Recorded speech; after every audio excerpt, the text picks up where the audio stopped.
Welcome back to the Richest Man in Babylon Discussed. We're on Chapter 5, The 5 Laws of Gold. This chapter goes in kind of a new direction. We kind of step away from Arkad for the first time in a few chapters now, and we go to a new character named Kalabob, who is a merchant, and he's out in out in kind of the wilderness right now with his kind of his traveling group, and he engages in a conversation about what's more important, money or wisdom, and everybody kind of agrees, well, maybe not more important, but we would all choose the money. And he says, therein lies the problem. Just so it is with the sons of men. Give them a choice of gold and wisdom. What do? Ignore the wisdom and waste the gold. On the morrow they will wail because they have no more gold. Gold is reserved for those who know its laws and abide by them. This is something we've talked about before in these discussions, is the idea that we all have within our power the ability to build wealth. Granted, we are not all on the same equal playing field because we're all born in different circumstances and different events happen to us all.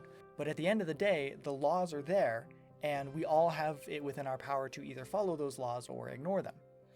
After you having watched this series of videos, you are now no longer ignorant of those laws. So now it's a matter of, do you follow them or do you not? Do you act in wisdom or do you act for the sake of self-gratification?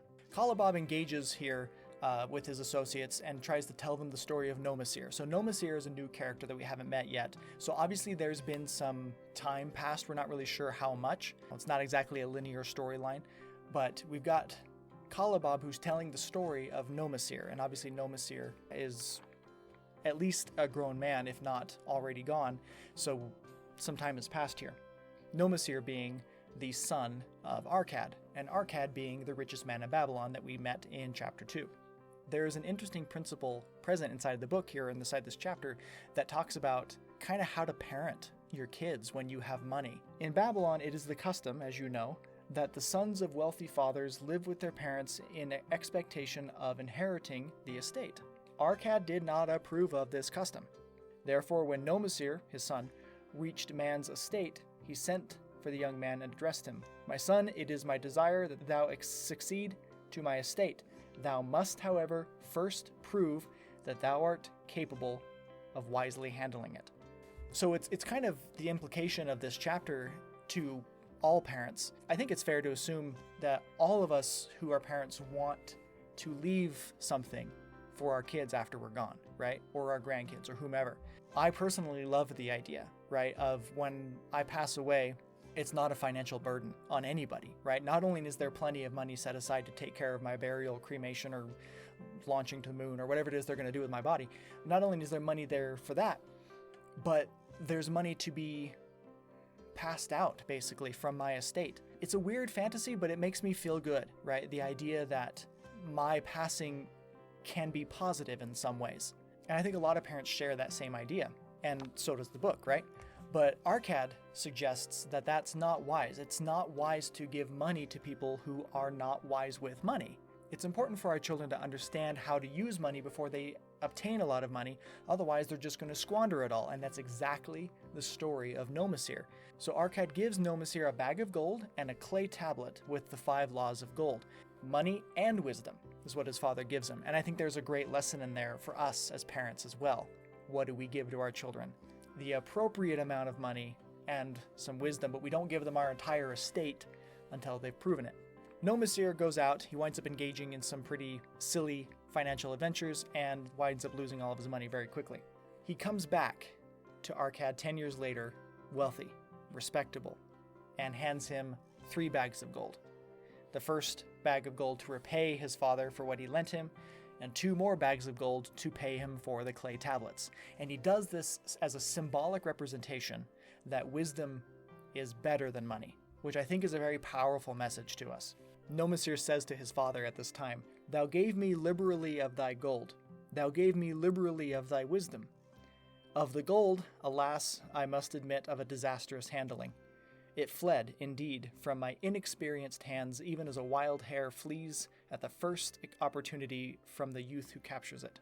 I think all of us can probably speak to some pretty terrible financial decisions that we made when we were younger, right? Or maybe not even just terrible decisions, maybe just foolish, youthful decisions where it would have been nice to save up that money for the car or the college or the wedding, but instead you blew it on something else. This is why youth often is not ready for large financial responsibilities. In the tale that Nomasir is telling his father of his experiences out in the wild, as it were, he says this very interesting phrase. Right after he's lost all of his money, he says this: "I sought employment and found it not, for I was without trade or training that would enable me to earn." Here again, the book is telling us, make yourself a valuable commodity in the market. Go to college, get trained and skilled and certified. Don't just get a diploma, get good at something. That's far more valuable than a diploma, is having a skill that can make you a commodity. Nomasir didn't have that, so once he lost the bag of gold that his father gave him, he was SOL. He had to eventually work his way back up from nothing, kind of become a burger flipper to start with, and then move up from there. You guys can skip. We can all skip those steps by increasing our worth in the marketplace. So what are the 5 laws of gold that Nomasir finally decided to study and internalize after he'd lost all of his father's gold? As we discussed in the summary, basically, the first law of gold is to PYF. Make sure that you pay yourself first 10% of every paycheck every time. Use that money to build your wealth. The second law of gold was to invest wisely for the future. We've talked about that on and off in the other chapters. Basically, laws 3 and 4 were all about making sure you research and study your investment opportunities before you start investing. Nomasir found that out the hard way. The first guy he invested with, it was a scam, so he lost a bunch of his money to the scam. The second guy he invested with, the guy was an idiot and had no idea what he was doing. Nomasir lost all of his money because he didn't do his study and his research, and so we must do that. And the 5th law of gold is, again, to avoid being scammed, making sure that you're very skeptical and critical of all investment opportunities, especially ones that sound too good to be true or sound really rare and astronomically fantastic. We also don't want to be too critical because we just came off of chapter 4, which was Meet the Goddess of Good Luck. And in that chapter, we spent a lot of time talking about the necessity of taking hold of opportunities as they arise. So we don't want to ignore that either, but there is a balance. There needs to be a balance between those two, between being skeptical and not jumping on every opportunity that comes our way, but also not being scared and being willing to take risks. The goddess of good luck, like men of action. Also, money flees from foolish people who don't know how to handle it. As Nomasir is continuing to tell his tale, I really like this bit. Profiting from my knowledge of the first law of gold, I saved a copper from my first earnings, adding to it at every opportunity until I had a piece of silver. It was a slow procedure. It is going to be a slow procedure. The principles we're discussing in this book and the financial planning regarding PYF and investing, this is a 20, 30, 40-year process. We all would like to become wealthy quick, but it's not how it works. Money that comes quickly goes away quickly. It's one of those natural laws of how things are done.